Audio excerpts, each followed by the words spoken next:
Welcome to Chosen Nation Sports, and this is your boy Mujero White, just an ordinary guy discussing the beautiful game as I know it. The FIFA World Cup, we are day 8. We are in day 8, or day 9, yes, sorry, day 9. About 16 games played? Yeah, 16 games played. All the first matches, the group stages have all ended. Um, Favorites are now starting to raise their hands. Inconsistency of some teams, and obviously the shocks of the World Cup. We'll go through them, all of them, me and you. I hope you join me for this. Yeah, I know I'm a bit late, but you can never be late. It's never late until the first lady sings, and good for us, she hasn't sung yet. So yeah, let's dive straight into it. Let's go to Group A, where we saw the host opening the first match of the FIFA World Cup 2022 Qatar World Cup. Yelgalaka November and December. Not a good start from the host as they went down. They got beaten, yeah? Yeah, the host got beaten by Ecuador from Ender Valencia's brace, 2-0 to 2-0 for the host. Yeah, 2-0 for the host. For me, they never looked like they would win the match. Ecuador on the day were good. They could have scored more. They scored 4 goals, 2 were disallowed, 1 for offside, and the other. So yeah, Ecuador deserved a well-deserved win for Ecuador. Qatar, second game they played against the African giant Senegal, which we saw the first win for an African team in the FIFA World Cup, because the first round we didn't see a lot of our teams performing. So because I'm now on the second game of the group stages, because they've just played just finished playing the second games, Group A and Group B. So Senegal coming 3-1 winners against Ecuador. Good performance from the Soweto Giants. Not Soweto, sorry, the African Giants. We saw even in the first game when they were playing against against Netherlands, they did penetrate, they did create chances. Unfortunately, you could have seen that some would obviously say they were missing Sadio Mane, but they never had that issue against Qatar, putting three against the host Senegal. First game they went 1-0 down against Netherlands, which was just 2-0, sorry, 2-0 against Netherlands. In the second half, the game was tight. As I said, they created chances but couldn't convert them. So we saw the first round, we were almost certain that we would never get a goal from an African team. But let me just switch on the laptop. I think the battery is dying. Okay, there we go. Yeah, so Senegal now, obviously they created the chances but they couldn't score. Netherlands punished them and won that game. Netherlands, the second game, they came against Ecuador, which was a 1-1 draw. Fair game, fair results for both teams. So the group standings for Group A, Netherlands are leading the pack with 4 points. Ecuador second with 4 points. Senegal 3 points. As this stands, Qatar are out. They're the first host nation to lose 2 games in a row. Then to lose their first. They lost their first game. They lost their second game. They haven't scored a goal yet. They scored 1. Okay, sorry, they scored 1.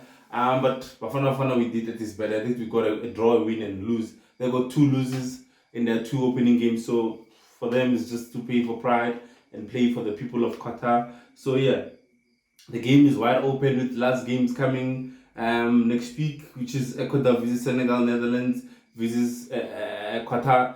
Obviously, the game would be Qatar versus Ecuador versus Senegal, because that's the most crucial game. Whoever wins that game goes through to the next round. Senegal can't afford to lose, can't afford to draw. They need a win for that game. Well, the African Giants, the Indomitable Lions, Cameroon is the Indomitable Lions, sorry. Well, the African Giants dig something up and win to go through to the last 16 of the next round. Now, moving slightly again, Group B, first game, England trashing Iran 6 goals to 2. Saka on the day was exceptional for me. He created goals, he scored goals. England, some would say, Iran didn't come to the party, and we expected a lot from them, especially from, we know their coach Carlos Queiroz is one of most underrated technicians of our game. But we saw the second game coming against Wales, what they did. They came out to play, they won the game in the 90th minute, additional time, quarter winning. Iran winning 2-0 the second game against Wales. England 0-0 draw against the USA. USA looked lively. They could have scored. The pace here, USA, I think Pulisic for me on the day was brilliant. McKennie as well. The captain Adams at the back really was solid. England couldn't really create enough chances for me. It raises again eyebrows for Southgate, who doesn't like to make chances at the right time. Make chances. You've got. I heard Michael Owen speaking that England have got the best bench in the World Cup so far, but I think Brazil and Portugal would argue with that point. But they've got the stars on the bench. They've got people that can come in, change games. But problem is Southgate waits until the last minute to make changes. He needs to. He reminds me of Tankhal again in Manchester United. You need to make the changes. You saw USA were dominating, especially in the second half. They came guns blazing. They were dominating England. They played like they needed to win. England played like they needed a draw to just go out of the group stages. But USA were exceptional. The group stages, as it stands, all the teams have played 2 games each. England leading the pack with 4 points. Iran second with 3 points. USA 2 points, and Wales with the Gareth Bale penalty last time. They've got only a point. The last games, obviously, Wales, the Britain Derby, Wales against England, and Iran against USA. USA is a must-win win, and they would hope England would do them a favor and beat their rivals, Wales, just to go through. But yeah, we'll see how that pans out. Moving on now to Group C. Where's Group C?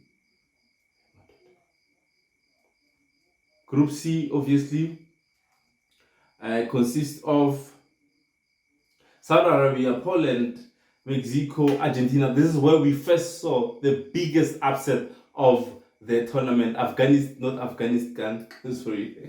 Saudi Arabia beating the mighty Argentina 2-1. Obviously, Lionel Messi opening the scoring with a penalty, a questionable penalty as well.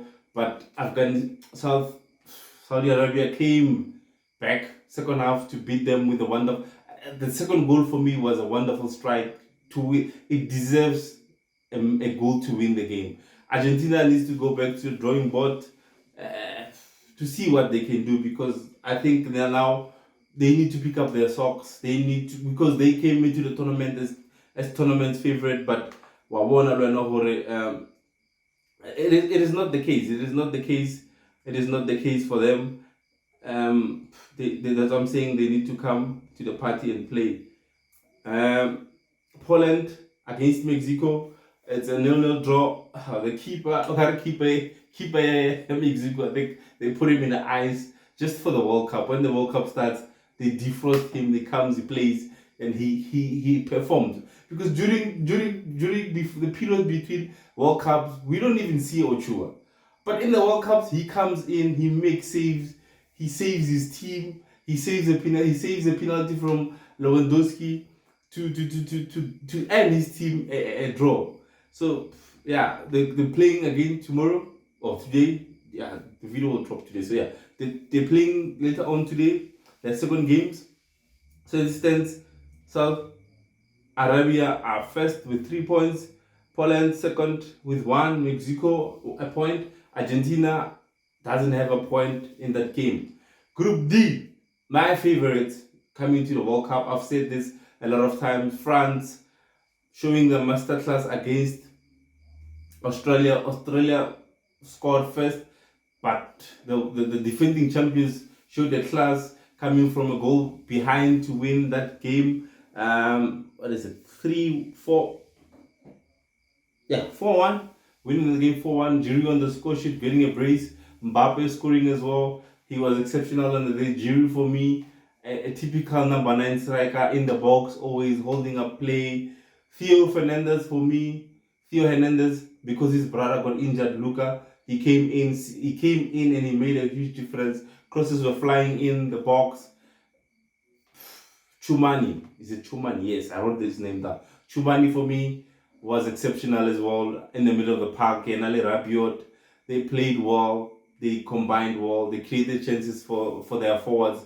Hence, we saw, for me, France still remaining as favorites. So the Group D as it stands, France leading it with 3 points, followed by Tunisia. The South African team failed to score as well. A 0-0 draw against Denmark. They're sitting number second on 1 point. Denmark another point as well. Australia rounding up the table with 0 points and a -3 goal difference from the French. Group E, my underdogs. I didn't see Spain coming. I thought they're gonna struggle a bit, but we saw Luis Enrique's boys. They came guns blazing, putting 7 against Costa Rica. Didn't stand a chance. Never looked like they could score. It was like a training session for Spain. Busquets in the middle of the park, bossing it since 2009 until today. He's still bossing that midfield. Him, Gavi, Pedri, like the way they gelled, the way they were playing, it's like they've been playing for years against each other. Ferran Torres for me, a brace was exceptional as well. Bafana was Spain, they were at the back. Laporte was solid. He was playing with Rodri as his partner, because one boosted from CDM just to put him, because they had enough midfield players. Mola putting in Morata second half, he scored. He replaced the manager for getting him in the sub. He scored. Spain looked like also a favorite. They put their hand up to say, we are not here just to put up them. They're there with favorites. Japan pulling another upset, but it's not an upset. If you look at the German team and the Japanese team, games between the two, Japan has always had the upper hand against the Germans. Germans scored first with a penalty, Gundogan sloshing it in, but they came back, the Japanese, winning the game 2-1. They could have scored more. They looked lively. I think the nice thing about this World Cup is you don't have a game where you see, okay, fine, England with an exception, and Spain and France. But you can see the smaller teams, there's no smaller teams anymore. It's just how you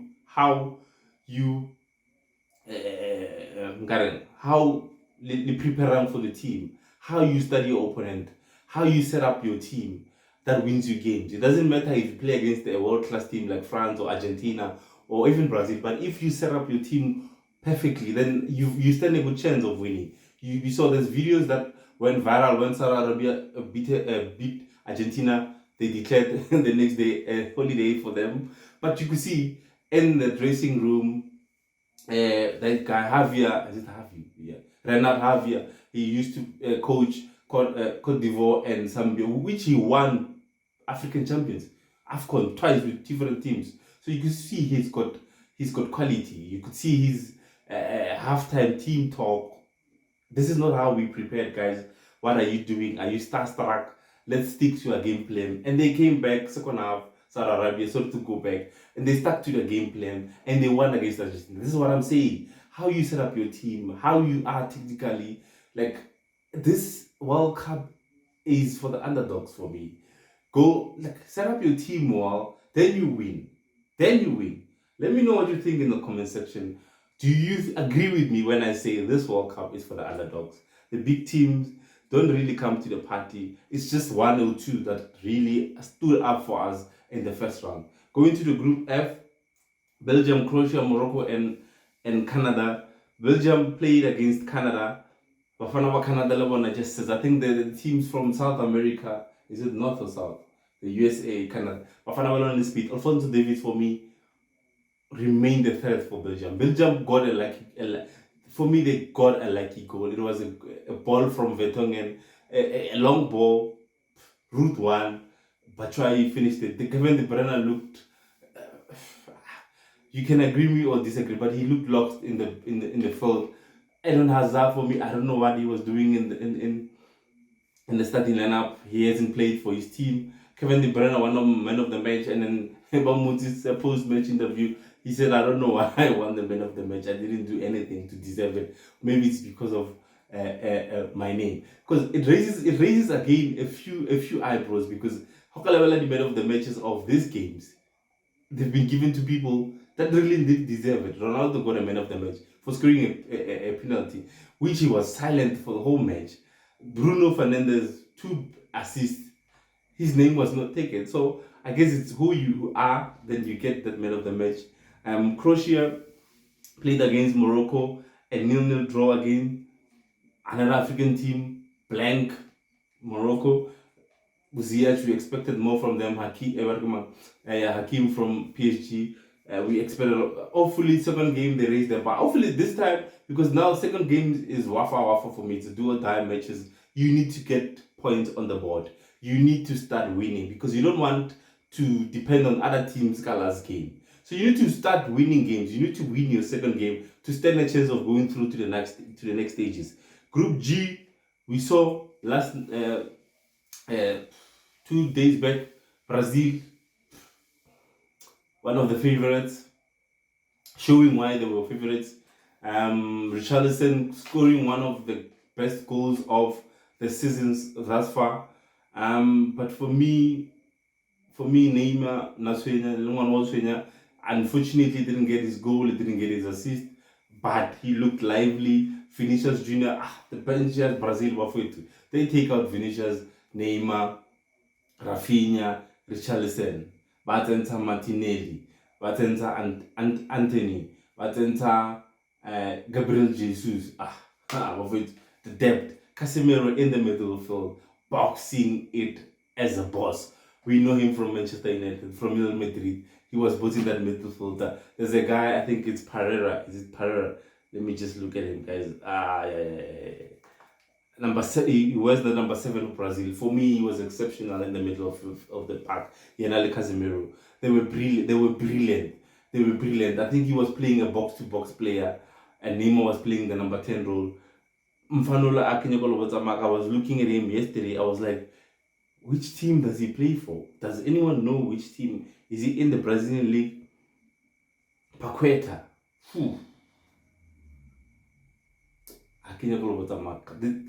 For me, he was the outstanding player in the middle of the field. As much as I say Casemiro was boxing the play, but he was the link up between the defense and the forwards. The passes that he made, for me, he was exceptional. Paqueta, a name to look for going forward in this World Cup in this Brazil team. He played exceptional. I was a bit worried why against Fabinho, or Fred, but he showed his class.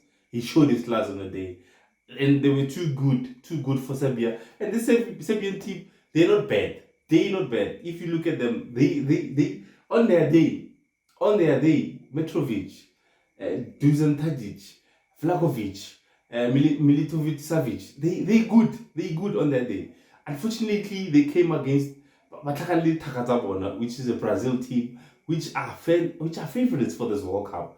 But going to the second game, it is very exciting to now what can Serbia do against other teams except for Brazil. They need to pull up their socks as well. They need to start winning. They need to score, because as you saw the game, Mitrovic never had any chances. Vlahovic come second half, he never had chances as well. So it's that World Cup that we need to start seeing something changing from Serbia. Switzerland and Cameroon, obviously. Cameroon going down 1-0 by a homeboy. I think his name is Mboli. Born in Cameroon, his father is from Cameroon, decided to play against Switzerland, coming back to hound his native country. I think we need to have a serious talk, FIFA, that people who are born in their country, they must stay there and play there, guys. This thing of someone migrating because of better opportunities, now he wants to change nationalities, play for the other team. No, guys. For me, African teams, someone was saying, I was just listening to my wife saying, African teams, There's 5 of them. There's Tunisia, Senegal, Cameroon, Morocco, and France. There's 5 instead of 4. France, he considers France as one of the African teams as well. Going to the last stages, the last group, as I was talking about, Group H, yeah, Portugal, Korea, Uruguay, and Ghana. Portugal were playing against Ghana, a 3-2 goal festival. Yeah, Portugal. I don't know what to say about Portugal, but Portugal, I think, coach of Portugal is only Southgate. I think like he doesn't know how to set up his team. He's got a whole bunch of superstars in his team, but he doesn't know how to play them. For me, it's just me. I don't know what you think, but I felt Portugal were flat. They didn't create enough chances. Ghana as well were not crucial. Ghana going forward. I remember I saw Ghana going forward, but there were not too many numbers in the box to attack, to score even. So Ghana Bashaba Portugal for some reason. But you can't blame them because you can see the horsepower they have forward. They've got Bruno, CR7, Joe Felix, Bernardo Silva. Like Mfanola Nathan Octavia. For me, why Asatomaka Rafa Leao, Asatomaka Mfanola Talo. Like he has a whole lot of superstars that he can play in the team, but I think he got his lineup wrong for me. We'll see what he does in the second game, but for me, he got his lineup wrong. He got his lineup wrong, and it could have costed him. It could have costed him the match. For me personally, it could have costed him the match. Let me see what they're playing against next. Portugal. They play against Uruguay with Richarlison, which is a very difficult game for them to win. Remember, Uruguay have got Suarez, they've got Nunes, but who else? Yeah, we'll see. But it's a difficult game. The North American teams can cause an upset against Portugal if Portugal battle that flat again against Uruguay. For me, okay, fine. They lead the group. They've got a win with a 3-2 win, but for me, they still haven't come to the party. I also want to see what they can bring to the party with the superstars that they have. Remember, they also came into the tournament as favorites to win the World Cup. But the way they played against Ghana, for me, it wasn't convincing. They need to do better, especially coming against good. No, I'm not saying Ghana is not good, but quality teams that will attack them and create more chances against them. So yeah, and South Korea and Song Kim, the four four defenders is Kim plus the CDM is Kim. So yeah, we'll see the Kims. They drew 0-0 against down 0-0 against Uruguay. So yeah, Portugal lead the tables with 3 points. South Korea second with 1, Uruguay 1, Ghana 1. The Brazil table, I forgot to tell you guys, Brazil lead it with 3 points. Then it's Switzerland with 3, Cameroon 0, Serbia 0. So we'll see how all these teams fare again in the second game of the rounds. Most teams need a win to stay in contention to qualify for the next round, and I foresee danger for other teams. Seriously, I foresee danger. I think they may be more upset than we think. They may be more upset than we think because all level it's not looking good. It's not looking good for them. It's not looking good. So we'll see how they come against these teams. I'm just looking at something here, guys. I don't know what happened. My team of the week. I don't know what happened to my team of the week. It was here, but for some reason it's not here anymore. It was here for some reason. My team of the week is not here anymore.